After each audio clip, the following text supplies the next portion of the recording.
હાલમાં ટ્વિટર પર પોતાનો ગુસ્સો ઠાલવ્યો છે અને સીધો પીએમ મોદીને સવાલ કરી દીધો છે. ક્યારે આવશે અચ્છે દિન? લાંચ રિશ્વતની ઘટનાથી કંટાળીને કપિલે ટ્વીટ કરી હતી. કોમેડી કિંગ સાથે થઈ ટ્રેજેડી. પીએમ મોદીને પૂછી લીધો સીધો સવાલ.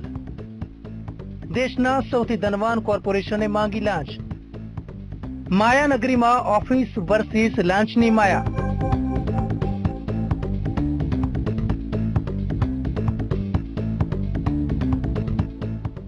ટ્વિટર પર વહેલી સવારે 5:55 કપિલ શર્માએ ટ્વીટ કર્યું હતું અને સીધો સવાલ પીએમ મોદીને કરી લીધો. દેશના સૌથી મોટા કોમેડિયન કપિલ શર્મા, જે સૌને હસાવવામાં માહેર છે, તેણે ટ્વીટ કર્યું છે કે હું છેલ્લા 5 વર્ષથી 15 કરોડ રૂપિયા ઇન્કમ ટેક્સ પેટે ભરું છું. તેમ છતાં મારે બીએમસીને મારી ઓફિસ બનાવવા માટે 5 લાખ રૂપિયાની લાંચ આપવી પડશે. આ ટ્વીટ સાથે તેણે પીએમ મોદીને પણ ટેગ કર્યા છે. તો કપિલ શર્માએ બીજી ટ્વીટ 6:13 કરી હતી, જેમાં તેણે લખ્યું છે કે યે હૈ આપકે અચ્છે દિન.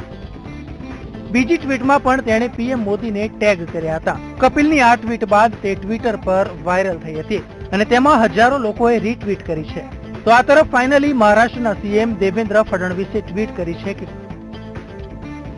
કપિલભાઈ, તમે આ મામલે તમામ માહિતી આપો. મેં એમસી અને બીએમસી ને આ મામલે સખત એક્શન લેવાના આદેશ આપી દીધા છે. દોષિતને છોડવામાં આવશે નહીં. ફડણવીસે ટ્વીટ બાદ કપિલ શર્મા અને પીએમ મોદીને પણ ટેગ કર્યા છે.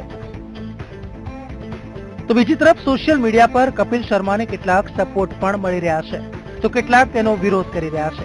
તેના ચાહકોનું કહેવું છે કે જ્યારે તમે એક સેલિબ્રિટી થઈને આવી સમસ્યાનો સામનો કરી રહ્યા છો, તો વિચારો અમારા જેવા કોમન મેન સાથે શું થતું હશે. તો બીજી તરફ એક યુઝરે કહ્યું છે કે ક્યાંક આ રાજકારણમાં કિસ્મત અજમાવવાની ચાલ તો નથી ને. તો કોઈએ કહ્યું ક્યાંક તે નવજોત સિંહ સિદ્ધુની પાર્ટીમાં આવાઝે પંજાબમાં તો જોઈન નથી કરવાનું ને. તો એક યુઝરે તેને કહી દીધું કે વાહ, શું કોમેડી છે. દર્દ હૈ बीएमसी का, इलाज मोदी से चाहते हैं, शो चल नहीं रहा है, राजनीति में किस्मत चमकाने की चाल. આખી ઘટનામાં સીએમ ફડણવીસે કપિલને આશ્વાસન આપી દીધું છે કે તેઓ આખી ઘટનાની તપાસ કરાવશે અને દોષિતને છોડવામાં નહીં આવે. પણ ખરેખરમાં સામાન્ય જનતા માટે દેશ ક્યારે લાંચ મુક્ત બનશે તે સળગતો સવાલ છે. Bureau report, VTV.